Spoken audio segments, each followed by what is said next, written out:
2024 లేదా 25లో డిగ్రీ లేదా బీటెక్ చదివారా? సాఫ్ట్‌వేర్ జాబ్ కోసం ఎదురు చూస్తున్నారా? అయితే కోడ్‌జ్ఞాన్ 100 డేస్ కోర్సులో చేరండి. జాబ్ సాధించండి. ప్రొద్దుటూరులో టీచర్‌గా పనిచేస్తున్నటువంటి లక్ష్మీదేవి అనే తల్లిని చంపిన కిరాతక కొడుకు యశ్వంత్‌కు ఎలాంటి శిక్ష పడబోతోంది? దీని మీద మనం ప్రముఖ అడ్వకేట్ రమ్య గారిని అడిగి తెలుసుకుందాం. నమస్తే అండి రమ్య నమస్తే గారు. నిరుపమ. చూశారు కదా, కన్న తల్లిని అత్యంత కిరాతకంగా, కర్కశంగా గొంతు కోసి మరీ చంపేశాడు. కేవలం పబ్జీ గేమ్స్‌కి, తర్వాత ఫ్రీ ఫైర్ అనేటువంటి ఈ వీడియో గేమ్స్ ఉంటాయి కదా, అలాంటి వాటికి అలవాటు పడి అతని మైండ్ మొత్తం మారిపోయి తల్లిని తండ్రి పక్క రూమ్లో పడేసి లాక్ పెట్టేసి తల్లిని చంపేశాడు. ఎంత ఘోరం అంటే అసలు బాబు ఏం వింటున్నాం, ఏం మాట్లాడుతున్నాం, ఏం జరుగుతుందో కూడా అర్థం కానటువంటి సిచ్యువేషన్స్లో మొన్న మధ్యన మనం ఇక్కడ చూసాం, కూతురు తల్లిని చంపేసింది ప్రియుడి కోసం, అది తిరగొద్దంటుందని చెప్పేసి తల్లిని చంపేసింది. అది మర్చిపోకముందే అది కూడా అప్పట్లో చాలా వైరల్ అయింది, మొత్తం 2 రాష్ట్రాలు కుదిపేసింది.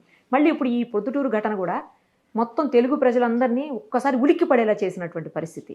ఎలాంటి శిక్ష పడబోతుంది, అసలు ఇలాంటి వాళ్ళకి ఎలాంటి శిక్షలు పడాలి, ఎంత త్వరగా పడాలో చెప్పండి. ఈ ఎపిసోడ్ టాపిక్ నేను మాట్లాడలేను. కష్టపడి ఒక స్త్రీ భర్త అంతంత మాత్రమే. స్టోరీ వింటే ఆయన శాలరీ కానీ, ఆయన ఇన్కమ్ కానీ, ఆయన జాబ్ చేసే విధానం కానీ ఏం లేదు నిజానికి. ఒక్కగాని ఒక్క కొడుకు. అవును.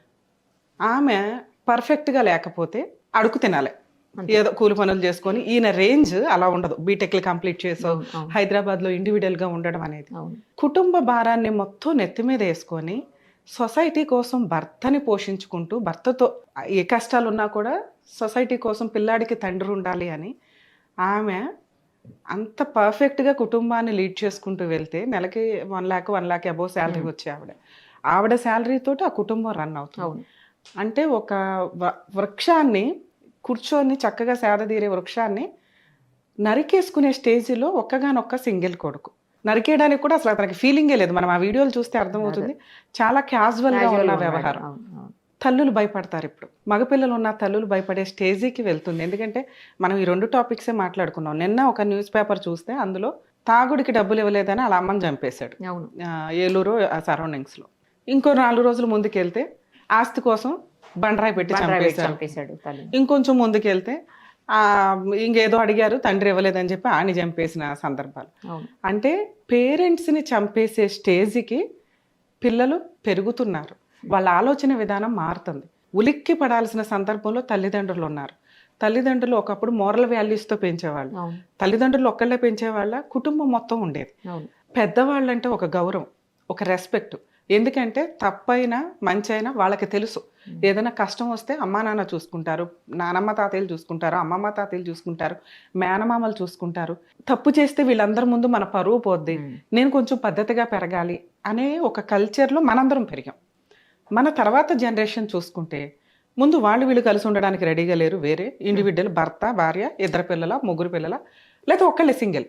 అన్నదమ్ములో కనీసం 2 పిల్లలు 3 పిల్లలు ఉంటే వాళ్ళ యొక్క ఆలోచన విధానం షేర్ చేసుకోవడానికి ఉంటుంది. ఎందుకంటే మనకంటే వాళ్ళ ఈక్వల్ ఏజ్ పిల్లలు కొంచెం ఎక్కువ అండర్స్టాండ్ చేసుకుంటారు. అన్న ఆలోచన ఎలా ఉంది, తమ్ముడు ఆలోచన ఎలా ఉంది, లేకపోతే చెల్లె ఆలోచన ఎట్లా ఉంది ఏంటని. ఎందుకంటే 25 years అబ్బాయిని 20 years అబ్బాయిని మాట్లాడితే జనరేషన్ గ్యాప్ కనిపించేస్తుంది. వాళ్ళు చాలా ఫాస్ట్ అనే మాటలు మాట్లాడతారు ఈ 20 years వాళ్ళు. ఈ 20 years వాళ్ళతోటి మనకి జనరేషన్ గ్యాప్ అని అనొచ్చు. ఇలాంటి ఫాస్ట్ కల్చర్లోకి వెళ్ళిపోయి పిల్లాడు చంపేశాడు అనే పొజిషన్లో మనం మాట్లాడుతుంటే అన్ని రిలేషన్స్ స్పాయిల్ అయిపోయినాయి. మిగిలిందే తల్లి పిల్లలు, ఇంకా భర్త భార్య, ఇంకా అన్నీ పోయినాయి పిల్లలతో. ఎందుకంటే తండ్రి అనేవాళ్ళు, ఒకవేళ భార్య భర్తలు తగాదాలు ఉంటే తండ్రి అనేవాడే ఉండట్లేదు. ఇక మిగిలి ఈరోజు కొంచెం స్వచ్ఛంగా మాట్లాడుకునే రిలేషన్ ఏదన్నా ఉంటే తల్లి పిల్లలది. ఆస్తుల కోసం, తాగుడు కోసం, గేమ్స్ ఇంకొకటో కొనివ్వటం లేదనో, అడిగిన డబ్బు ఇవ్వడం లేదనో తల్లిని చంపేస్తే సమాజంలోకి మనం వెళ్ళిపోతున్నాం. ఎవరు కంగారు పడాలి ఇక్కడ? తల్లిదండ్రులు కంగారు పడాలి, సొసైటీ కంగారు పడాలి. ఈ రిలేషన్ కూడా పోతే రేపటి రోజున మనం ఈ సమాజంలో బతకడం చాలా కష్టం. ఒకళ్ళకొకళ్ళు సింగిల్ అయిపోతున్న పరిస్థితుల్లో ఇంకా సొంత బ్లడ్ రిలేటివ్ అంటే ఇది ఇంకా దగ్గర రిలేషన్, తల్లి పిల్లలు అనేది దగ్గర రిలేషన్, దీనికే డ్యామేజ్ అయిపోయింది. పేగుబంధమే లేకుండా పోతుంది. ఇక ఏ కల్చర్ తోటి ఏ ఆలోచనతో మనం పెంచుతాం? ఎందుకు ఇలా పెరుగుతున్నారు? వీళ్ళకి శిక్షలు ఏం పడతాయి అంటే ఒక మర్డర్ కేసుకి ఏం పడతాయో అవే పడతాయి. ఇక్కడ మర్డర్ కేసు కంటే కూడా మోరల్ వాల్యూస్ గురించి మాట్లాడాలి. మోరల్ వాల్యూస్ ఎవరు నేర్పిస్తున్నారు ఇక్కడ? ఎవరు నేర్పించట్లా. ఈ రోజున ఒక మంచి ఫ్రెండ్స్ లేరు, మంచి గేమ్స్ ఆడేది లేదు. చక్కగా ఒక సమ్మర్ హాలిడేస్ వస్తే హ్యాపీగా చుట్టాలకి వెళ్ళి ఫిజికల్ యాక్టివిటీస్తో గేమ్ ఆడేది లేదు. 8 to 9 అయితే మిడ్ నైట్ టైము పడుకోండ్రా అంటే పడుకోరు. 9:30కి ఎవరు పడుకుంటారమ్మా? ఎంత ఎక్కడున్నావు నువ్వు? ఇంకా 11కి 12కి పడుకుంటే తప్ప వాళ్ళకి పడుకున్నట్లు కాదు. అసలు ఈ లోపు పడుకోమంటే పురాతన మనుషులు మాట్లాడుతున్న కల్చర్లో మనం మాట్లాడుతున్నట్టు లెక్క. అవి ఎంత షాక్ అవుతాయో తెలుసా? అంటే పిల్లల్ని 9:30, 10:30 లోపు మనం పడుకోబెట్టలేకపోయామంటేనే మన ఫస్ట్ ఫెయిల్యూర్. ఇది బేసిక్ తల్లిదండ్రులు తెలుసుకోవాలి. ఏమనుకుంటారంటే ఫోన్స్ ఫోన్స్ ఫోన్స్, ఈ రోజున ఫోన్స్ తో టీవీలతోటి వాళ్ళ పర్సనల్ రూమ్స్ తోటి 90% పిల్లలు, ఆడపిల్లలైనా మగపిల్లలైనా వాళ్ళ పర్సనల్ రూమ్లోకి వెళితే కరెక్ట్ బయటికే రారు. బాత్రూమ్స్లోకి వెళ్తే అసలు బయటికి రారు. ఏం చేస్తారో లోపల అంటే మన ఎస్టిమేషన్కి మనం ఏమన్నా చేయొచ్చు, ఆలోచించవచ్చు. కానీ పర్సనల్ మనం బాగా చదువుకున్న వాళ్ళంగా మన పేరెంట్స్ లాగా రిలేషన్ తోటి వెళ్ళిపోలేం. మనం ఎట్లా మోరల్గా ఆలోచిస్తాం, అరే వాళ్ళ పర్సనల్ స్పేస్ వాళ్ళకి ఇవ్వాలి. ఆ పర్సనల్ స్పేసే ఈ రోజున వాళ్ళ జీవితాలను సర్వనాశనం చేస్తుంది. ఒక ఫోను సగం జీవితాన్ని తినేస్తుంది అనేది బేసిక్ ఆలోచించుకోవాలి. టెక్నాలజీ ఎంత పెరిగిందో మన నాశనం కూడా అంతే స్టార్ట్ అయ్యింది. మన అయినా ఇంత ఫోన్ లేనప్పుడు హ్యాపీగా మాట్లాడుకునేవాళ్ళు. అబ్బా నిరుపమ ఎక్కడ ఉంది, అబ్బా రమ్య గారు ఎక్కడ ఉన్నారని. ఆ స్టేజ్ నుంచి నిరుపమ లేకపోయినా పర్వాలా, రమ్య లేకపోయినా పర్వాలేదు, నాకు ఫోన్ ఉంటే చాలు, టైం పాస్ అయిపోతుంది. షార్ట్స్ చూసుకుంటున్నా, వీడియోలు చూసుకుంటున్నా. నిజం అది. అసలు ఇవి తల పైకి లేపరు. ఇవి సైకలాజికల్గా మన యొక్క తెలివితేటల్ని డ్యామేజ్ చేస్తున్నాయి. ఆ టైం అంతా వేస్ట్ అయిపోతున్నట్టే లెక్క. ఇప్పుడు జనరల్గా పని ఏంటి? చదవటం, ఫోన్ చూసుకోవడం, లేకపోతే ఉద్యోగం చేసుకోవడం, ఫోన్ చూసుకోవడం. ఒకప్పుడు దాన్ని డెవలప్ చేసుకోవడానికి కావాల్సిన టైం ఉండేది మన దగ్గర. ఆడుకోవడానికి కబుర్లు ఉండేవి. నీకు ఒక నాలెడ్జ్ ఉంది, నాకు నాలెడ్జ్ ఉంది. మన ఇద్దరం ఫ్రెండ్స్ కలిస్తే ఇంకో ఫ్రెండ్ పరిచయం అవుతారు, ఆవిడకు ఒక నాలెడ్జ్ ఉంటుంది. నీకు ఎక్కువ తెలుసో నాకు ఎక్కువ తెలుసో పక్కన పెడితే మన ముగ్గురం కలిసినప్పుడు నాలెడ్జ్ పెరిగిద్ది, మనుషుల సర్కిల్ పెరిగిద్ది. ఏదన్నా కష్టం వస్తే అరే వాళ్ళు ఉన్నారు అని, అరే నా పిల్లోడు ఇట్లా చేస్తున్నాడు, ఇట్లా మాట్లాడుకుంటే అరే కాదు ఇట్లా మీ అబ్బాయి ఏంటి ఎప్పుడు అక్కడే ఉంటాడని ఐడెంటిఫై చేసేది. అరే నిరుపమ అడిగేసింది, నేను పిల్లోని బయటికి పిలవాలి. ఇది ఎక్కడుందబ్బా? ఈ సొసైటీలోనే మనం లేవు. ఎవరికాళ్ళు వాళ్ళ రూమ్స్, వాళ్ళ ఇల్లు, వాళ్ళ వ్యవహారం సర్వనాశనం చేస్తున్న బేసిక్ నాలెడ్జ్లో ఫోన్ ఒకటి. ఫోన్ లేకుండా పని అవ్వదు. ఓకే, ఎంత వాడాలో అంత మనం పిల్లల్ని కంట్రోల్ చేయలేకపోతే 9:30, 10:30 తర్వాత పిల్లల దగ్గర నుంచి మీరు ఫోన్ హ్యాండ్ ఓవర్ చేసుకోలేకపోతే మీ పిల్లల లైఫ్ 50% స్పాయిల్ అయినట్లే లెక్క. దీన్ని కాదని ఎవరన్నా ఒకళ్ళు మాట్లాడమనండి. ఏంటి 10:30 తర్వాత పీకే పనే ఉంటుంది? ఏమీ ఉండదు. ఆ తర్వాత పేరెంట్స్తో మాట్లాడతారా? మాట్లాడరు. ఎంత సొసైటీలో ఎంత దారుణంగా వెళ్తున్నప్పుడు వాళ్ళ ఆలోచన విధానం ఎట్లా అంటే నేనే 10 years అప్పుడు నేను ఒక్కడనే, నాకే అన్నీ తెలుసు, అమ్మకేం తెలుసు, నాన్నకేం తెలుసు, చుట్టాలకేం తెలుసు, అసలు మీకేం తెలుసు? 15 years రా మీకేం తెలియదు, నాకే అన్నీ తెలుసు, మీరెవరు నాకు చెప్పడానికి? 20 yearsకి రా ఇదే డైలాగ్. నేను అనేది బాగా పెరిగింది. మనము పెద్దోడు చెప్తే వినాలి. నేనే అన్ని తప్పులు చేసి కనిపెట్టుకొని అయ్యో తప్పు అని అనుకోవడం కాకుండా ఇది తప్పు అని ఆల్రెడీ ఫేస్ చేసిన వాళ్ళు చెప్పేశారు, నాన్న ఈ పని చేయకూడదు, వద్దు, అంతే. వద్దు అంటే మానేయాల. దాంట్లో ఏమన్నా అవసరం ఉంది. ఒక 10:30 తర్వాత నిజంగా వర్క్ ఉంది, పేరెంట్స్కి తెలుసు నువ్వేం వర్క్ చేస్తున్నావు, అంతే కదా. వర్క్ వద్దు అని చదివిచ్చేది, లక్షల పోస్ట్ చదివిచ్చేదే నీ వర్క్ కోసం. వర్క్ ఉన్నప్పుడు ఎవరు ఫోన్లు వద్దనరు, ఎవరు ల్యాప్టాప్లు వద్దనరు. అది దాటి వీళ్ళు ఎంటర్టైన్మెంట్కి ఫోనుల్లోనే గేమ్స్ని వీటిని ఆడుతున్న సిచ్యుయేషన్లో ఉన్నారంటే ఫిజికల్ యాక్టివిటీకి వీళ్ళు వెళ్ళట్లేదు, లేనట్టే కదా. ఇవి బలవంతంగా తీసుకెళ్తున్న పేరెంట్స్ కొంతమంది ఉన్నారు. ఇంకా వాళ్ళకి ఇష్టమే ఉండదు ఈ ఫోన్లకి ఎడిక్ట్. ఎందుకంటే సర్కిల్ సొసైటీ అలా ఉంది. ఉన్న 10 మంది ఫ్రెండ్స్ గేమ్లు ఆన్లైన్లో ఆడుతుంటే నువ్వు ఒక్కడు బయటకు వెళ్ళి ఎక్కడ ఆడతావు? అంతేలేండి పాపం. సో సొసైటీ పేరెంట్స్ మారకుండా ఫోన్లు కంట్రోల్ చేయకపోతే వాళ్ళ వాల్యుబుల్ టీనేజ్ని మనం పీక్కు తినేసినట్టే లెక్క, ఫోన్ పీక్కు తినేసినట్టే లెక్క. ఇప్పుడు వీళ్ళ ఆలోచన విధానం ఎట్లా ఉంటుంది? మనుషులతో ఎలా బతకాలో తెలియదు, పార్ట్నర్తో ఎలా బతకాలో తెలియదు, రేపొద్దుట పెళ్ళిళ్ళు అయినాక వైఫ్తో ఎలా బతకాలో తెలియదు. అంతా నేను నేను నా వాళ్ళు నేను అనుకుంటే ఎంతవరకు? వీడికి అన్నీ అందే వరకు. వన్స్ అవే అందలేదు అంటే ఈ క్రైమ్. అమ్మని చంపేసే స్టేజ్లో ఉన్నాం. అమ్మ ఉంటే అందరూ ఉన్నట్లే. అదే కదా. అలాంటి హీనమైన సమాజంలోకి మనం వెళ్తున్నాము అంటే దయచేసి పేరెంట్స్ రియలైజ్ అవ్వండి. ఒకప్పుడు 10 మంది పిల్లలు ఉన్న వాళ్ళు 5 అయ్యారు, 5 నుంచి 3 అయ్యారు, 3 నుంచి 2 ఒక్కలే. మ్యాక్సిమం పర్సంటేజ్ చూస్తే ఈ మధ్య పిల్లలు కూడా కనట్లేదు, ఎందుకంటే కాపురాలు ఉంటాయో లేదో తెలియక. సో ఆ ఉన్న పిల్లల్ని ఎంత జాగ్రత్తగా చూసుకోవాలి అనే బాధ్యత మీది మాత్రమే. ఎందుకంటే మీ ఇంట్లో ఏం జరుగుతుందో గవర్నమెంట్కి తెలియదు, లా అండ్ ఆర్డర్కి తెలియదు. కానీ ఈ క్రైములు పెరుగుతున్నప్పుడు రియలైజ్ అవ్వాలి, ఏ గేమ్స్ వల్ల వీళ్ళు ఎట్లా సర్వనాశనం అవుతున్నారు. ఒకప్పుడు టీవీలో టామ్ అండ్ జెర్రీ వస్తేనో అది ఒక 1 hour, హాఫ్ అన్ అవరే, దానికోసం వీక్ అంతా వెయిట్ చేసేవారు. అలాంటిది పొడుచుకునేవి, చంపుకునే గేమ్సే గ్రూపులుగా కూర్చొని ఆడుకుంటూ షూట్ చేసుకునే వాటినే గ్రూపులుగా కూర్చొని ఎవడెళ్లలో వాళ్ళు ఉండి వాళ్ళు గేమ్స్ ఆడుతూ ఉంటారు. ఆడుతున్నారు ఆన్లైన్లో. అది 1 అవర్ ఎన్ని అవర్స్ అన్నా అవని, ఒకవేళ పేరెంట్ పట్టించుకోకపోతే అర్ధరాత్రులు కూడా ఆడుతూనే ఉంటారు. అంత పరిస్థితుల్లో ఉన్నప్పుడు ఆ ఇంట్లో 4 గోడల మధ్య పిల్లల్ని కంట్రోల్ చేసుకోవాల్సిన బేసిక్ బాధ్యత తల్లిదండ్రులదే. ఎలా కంట్రోల్ చేస్తామండి? మాట వినట్లేదు కదా.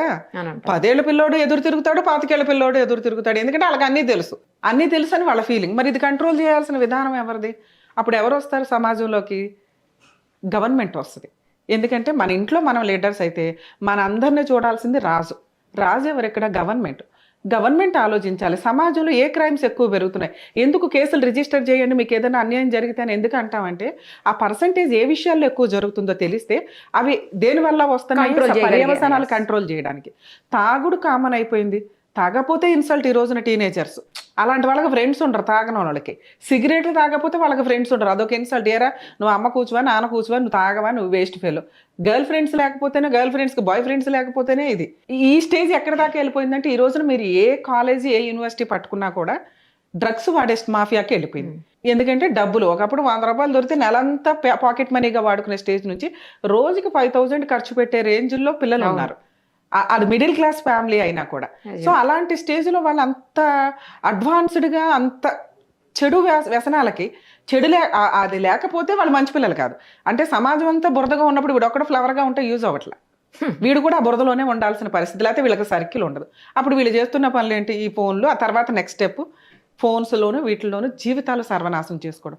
ఆలోచన విధానం పెరగదు, షార్ట్ టెంపర్స్ ఎక్కువ వచ్చేస్తే, ఎవరి మాటలు వినడానికి రెడీగా ఉండదు. ఆ షార్ట్ టెంపర్లో వాళ్ళు చేసేదే క్రైమ్. అది దొంగతనాలా, పాకెట్ మనీలు ఇంట్లో నుంచి కొట్టేసుకొని వెళ్ళటాలా, గోల్డ్ తీసుకుపోవడాలా, లేకపోతే కనీసం పేరెంట్స్ మీద ఎదురు తిరగటాలా. వన్స్ పేరెంట్స్ మీద ఎదురు తిరుగుతున్నారు అంటే వీళ్ళు రేపటి రోజున సొంత పార్ట్నర్తో అంటే వైఫ్తోనో హస్బెండ్తోటో కరెక్ట్గా ఉండరు అని మనం ముందే ఎస్టిమేట్ చేసుకోవాలి. ఇంత కష్టపడి సంపాదించేది కానీ ఏదైనా చేసేది ఎందుకోసం? వాళ్ళ లైఫ్ బాగుండాలనే కదా. అవి మొక్కగా ఉన్నప్పుడు మనం కంట్రోల్ చేయకపోతే 25 ఏళ్ళప్పుడు కంట్రోల్ చేయలేవు. ఎందుకంటే అప్పటికే వాళ్ళు పెద్దోళ్ళు అయిపోయారు. 15 ఏళ్ళకే పెద్దోళ్ళు అయిపోతున్నట్టు ఫీల్ అవుతున్నారు. సో దీనికి కొంత ఇవి ఇప్పుడు ఈ క్రైమ్స్ పెరుగుతూ ఉంటే గవర్నమెంట్ కొంత రియలైజ్ అవ్వాలంటే పేరెంట్స్ బాధ్యత ఎంత అని మనం అన్నామో, వాళ్ళు కంట్రోల్ చేయలేనప్పుడు లా అండ్ ఆర్డర్ ప్రకారం గవర్నమెంట్ కొంత డెసిషన్స్ తీసుకోవాల్సిన పరిస్థితి. దేనివల్ల ఈ క్రైములు పెరుగుతున్నాయి? ఈ డ్రగ్స్ ఇవన్నీ కాలేజీల్లో ఎక్కువ దొరుకుతున్నాయి. అనవసరమైన గేమ్స్ మనం ఎందుకు పర్మిషన్లు ఇస్తున్నాం? ఆన్లైన్ గేమ్స్కి ఎంతవరకు ఇవ్వాలి? నాలెడ్జ్ పెంచే గేమ్స్కి ఇవ్వాలి. అది వదిలేసి పిచ్చి పిచ్చి గేమ్స్ పొడుచుకునేవి, పబ్జీ గేమ్స్ అనేవి ఈ రోజున కాదు, మనం ఆల్రెడీ 5 years బ్యాక్ మాట్లాడుకుంటున్నాం. ఎంతో క్రైమ్స్ జరిగినాయి, సూసైడ్లు జరిగిపోయినాయి, ఇట్లా హిస్టరిక్ గా పిల్లలు సందర్భాలు కూడా ఉన్నాయి. సో వీటిని కంట్రోల్ చేయాల్సిన బాధ్యత సెకండరీగా గవర్నమెంట్కి వస్తుంది. నెక్స్ట్ వీళ్ళకి ఒకప్పుడు మనం స్టడీస్ బుక్స్ చూస్తే మోరల్ వాల్యూస్కి సంబంధించినవి వీర్లు ధీర్లు వీర నారీమణులు ఇవి ఎక్కువ ఉండేవి. మూవీస్ కూడా మీకు అట్లాగే ఉండేవి. చూడండి, ఒక ఫ్యామిలీ మూవీస్ వచ్చిందంటే అందులో రిలేషన్స్కి సంబంధించి కోడల్ని హింసించడం, కోడలు మళ్ళీ మాడిఫై అవ్వడం, అత్తగారు, ఇట్లా ఇవన్నీ ఉండేవి. ఒక మోరల్ వాల్యూస్కి సంబంధించిన సినిమాల దగ్గర నుంచి ఈ రోజున మనం మాట్లాడుకున్న డ్రగ్స్ మాఫియా కల్చర్లకి సంబంధించిన మూవీస్ ఎక్కువ పెరిగింది. అదే సొసైటీలో ఉన్నప్పుడు వీళ్ళని మారండి మనం అనేటంటే కంట్రోల్ చేసే వ్యక్తి రాజు, లీడరు, గవర్నమెంట్. ఆ గవర్నమెంట్ ప్రాపర్గా ఇటువంటి కొంత కంట్రోల్ చేస్తూ ఆ స్కూల్స్లో కానీ కాలేజీల్లో కానీ ఖచ్చితంగా లీగల్ అవేర్నెస్, సైకలాజికల్ కౌన్సిలింగ్స్ కన్ఫామ్గా పెట్టాలి. ఎందుకంటే పేరెంట్స్ మాట వినే పొజిషన్లో ఈ రోజున పిల్లలు లేరు.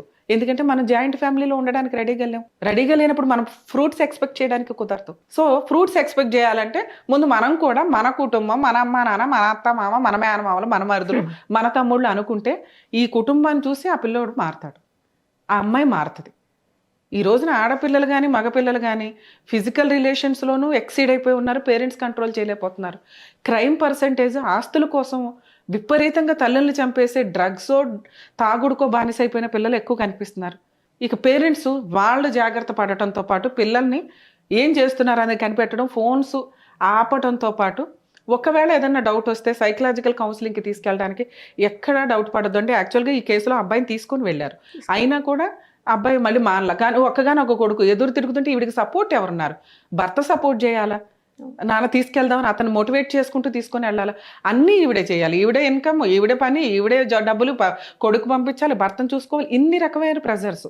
అసలు నిజంగా పాపం ఆవిడ ఏమనాలో కూడా అర్థం కావట్లేదు. ఎంతో మందికి ఆవిడ ఇప్పుడు ఒక రిప్రజెంటేటివ్ కింద ఉన్నట్టు లెక్క.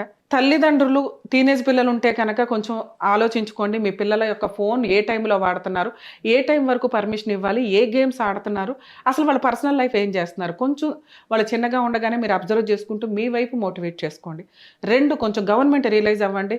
క్రైమ్కి సంబంధించిన యాప్స్ కానీ అటువంటి మూవీస్ కానీ ఇట్లాంటివి ఏవైతే తాగుడికి సంబంధించి ఏ ఏజ్ వాళ్ళకి ఇవ్వాలి, స్కూల్స్లో కాలేజీ సరౌండింగ్స్లో డ్రగ్స్కి సంబంధించి కంట్రోలింగ్ సిస్టమ్ని కొంత మీరు సీరియస్ యాక్షన్ తీసుకోవాలనేది నేను ఈ ఎపిసోడ్ ద్వారా దీని ద్వారా నేను రిక్వెస్ట్ చేస్తున్నాను.